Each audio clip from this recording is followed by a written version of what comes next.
Let's move in here. We're in Cave City, Kentucky today. Check out the Mammoth Cave Wildlife Museum. It is an older attraction. There's not a whole lot of thrills, let's say that. No frills. Everything is very 60s. They cultivated a lot of this stuff in like the 60s era, and it's a very old roadside attraction. It's been here for a long time, since, you know, it's one of the first like real big tourist things here other than the caves.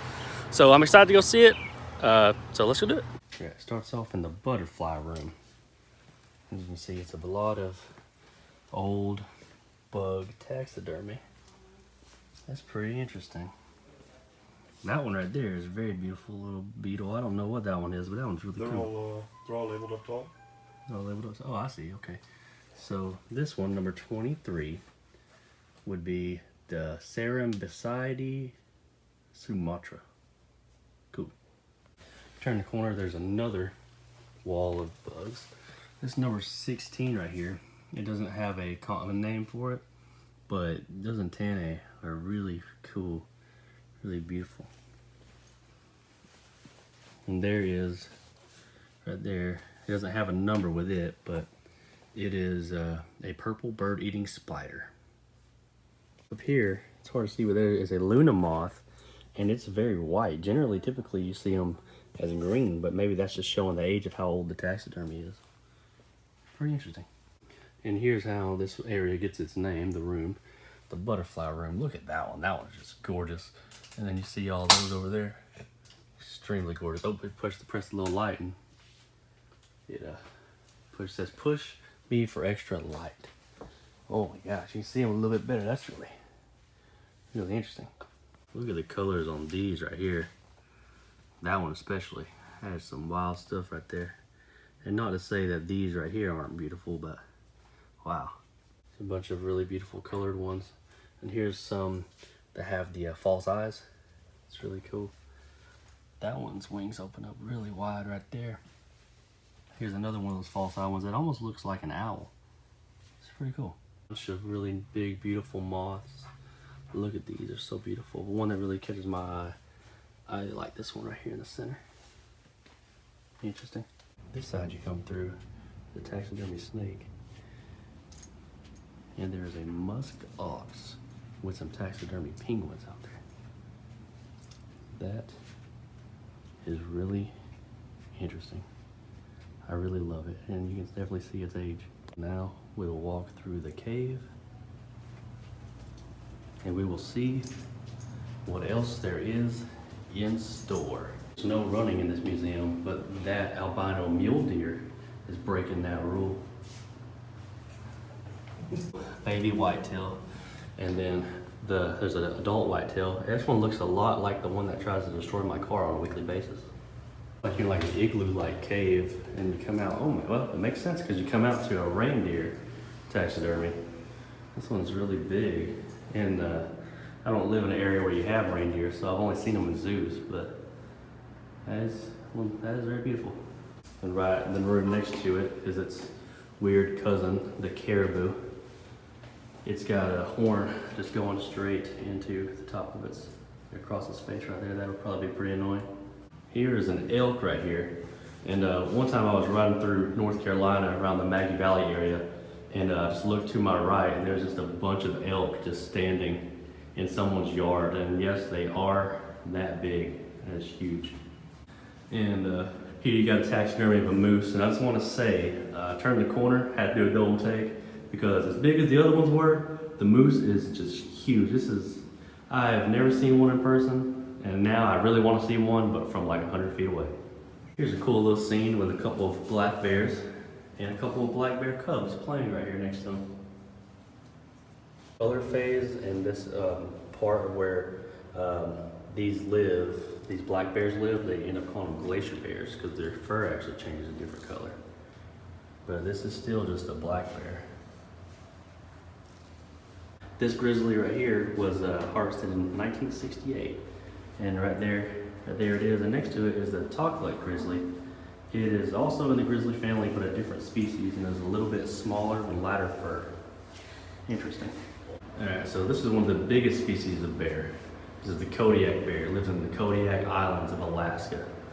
So if you stay clear from there, you're probably good. Here's the official bear of Coca-Cola. And then there's a polar bear. There's a nice mountain goat. And then whatever this thing is. Cool. Here is a taxidermied American bison. And right behind it is a couple of prairie dogs like they would have in Montana and Wyoming and stuff whenever they roam the west. It says down here really small, these are actually not prairie dogs, they're groundhogs. But nonetheless, that's still a bison. Room full of sheep. There is the doll sheep, followed by the bighorn sheep, all in the snowscape, followed by the coolest looking of the three in my opinion, the stone sheep. There's a groundhog slash prairie dog right there, right next to this pronghorn antelope. This one's a little different. This is just a bunch of different types of ducks. Like there's a Ross's goose, a blue-winged teal, a green-winged teal right next to it. You see the difference because one's got a blue wing, one's got a green wing. And then there's a black-necked swan. You notice it because it has a black neck. And then there's a Canadian blue goose. You can tell it's a Canadian blue goose because it's blue. And then there's a Western Canada goose because everybody knows that. And there's a mute swan. It's noted that because it's really quiet. Not really, I don't know why it's called that. There's the hooded merganser. And they're actually pretty cool looking. And there's a Japanese mandarin. And back there is wood ducks. I know they're kind of rare in the United States. And in this case, you have a ferret and a little snake there. And then you have a snake trying to eat the ferret. But yeah, there's a bunch of different rattlesnake taxidermies. And this one looks like it might be like a copperhead or something. And that's some kind of milk snake or so. It's pretty interesting. I think it's showing its age a little bit because I believe this is a coral snake because it says it back there on the wall, but it's faded so much from the age of it. A lot of this was done in the 60s and early 70s. This museum opened in 1969. Adding on to the age, number 55 on this butterfly is pretty much disintegrated, and number 32 is damaged, and number 40 is damaged. But in my opinion, it kind of adds to it. I kind of like the old school feel of this place. And as of right now, I have not walked through all of it, I would recommend it. This one here is a red-tailed hawk, while number 2 of this one and number 3 are called a goshawk, and number 4, the red-shouldered hawk, and this is a fish hawk, also known, and better known I think, as an osprey. Pretty cool. Here's a wall of fish, as you see. There's a bowfin, and there's a rainbow trout, largemouth bass. There's a gar, striped bass, muskellunge. It's this really big lobster. Surely that can't be real, but that's really big if it is. And there's a snapping turtle right there. Crawfish. Crawfish taxidermy. And some little tiny crabs right here underneath this gator. And look at those crappies back there, they look delicious. Here's a wall of like shells and different corals and stuff. And here, it's really cool. It leads up to this really gigantic one. Interesting. And there is a taxidermy shark. I think it's fiberglass like they generally are today, but I think the teeth are real. This one is apparently the queen conch. And I can see why. A thing of skunks, it's noted to say that these baby skunks were actually being raised to be pets and they died on a game farm. And so they taxidermied them and they put them in this museum. Interesting. The regular raccoon, kind of, it's a little bit lighter color, and there's an albino one. It says they're uncommon, about 1 in 500,000 are born. Then there's a ring-tailed lemur taxidermy. Interesting. There is the snowshoe rabbit. There is a jackrabbit, noticeably larger, and some cottontail rabbits over here. But something is just a little amiss with that jackrabbit. It kind of looks a little funky. And here is some fox squirrels here next to some gray squirrels. And in the back there is a kebab squirrel. They're only found in the Grand Canyon. Pretty cool.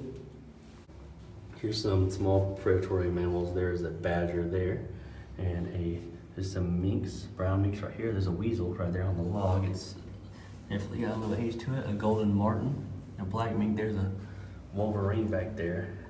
And then to top it all off, there is a beaver. He's been gnawing on some wood. There's a peccary. It's like kind of like a little wild pig from South America.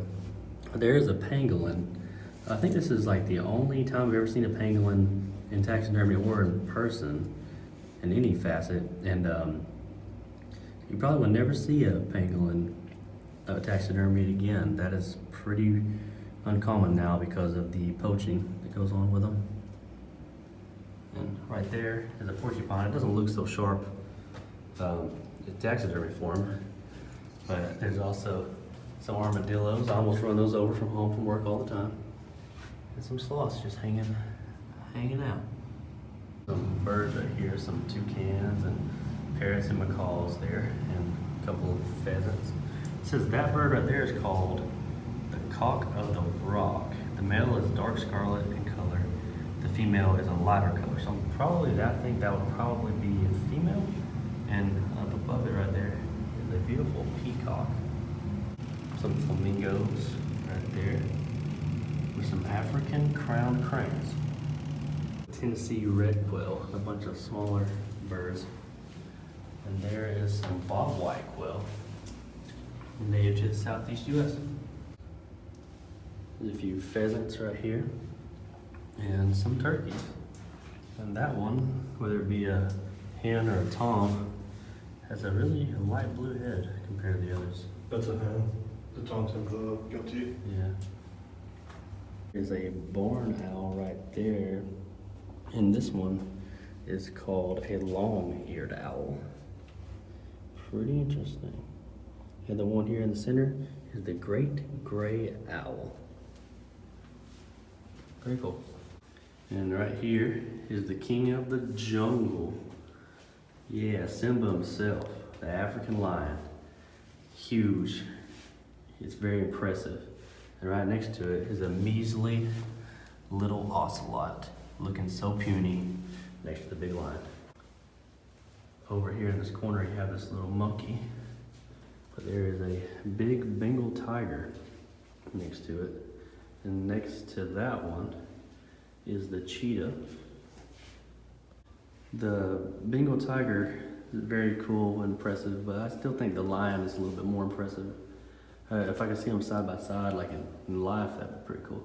Here is a lynx right here. It says they're closely related to the bobcat, but they're larger and they have thick, soft, paler fur. Pretty cool. And then there is the bobcat here, right next to the mountain lion, also known as the catamount or the puma or the cougar. Very interesting. And over there is a jaguar. Here's the timber wolf here, next to the Arctic wolf, followed by a coyote and some red foxes. Here's a bunch of Arctic foxes, and those two right there look pretty wholesome. All right, guys, that's it here at the Mammoth Cave Wildlife Museum. Honestly, ran by some really cool people. It's a blast from the past in a lot of ways. I said there'd be no thrills or frills, but I was wrong. It was very thrilling. I loved it. It was very worth the price, only $8 admission for a person. The guy said it used to be a lot more busy back in the 70s, but business has picked up in the last few years, kind of here and there. And we really hope that it stays around for many centuries. So like, subscribe, and share. Moon Man, he's out.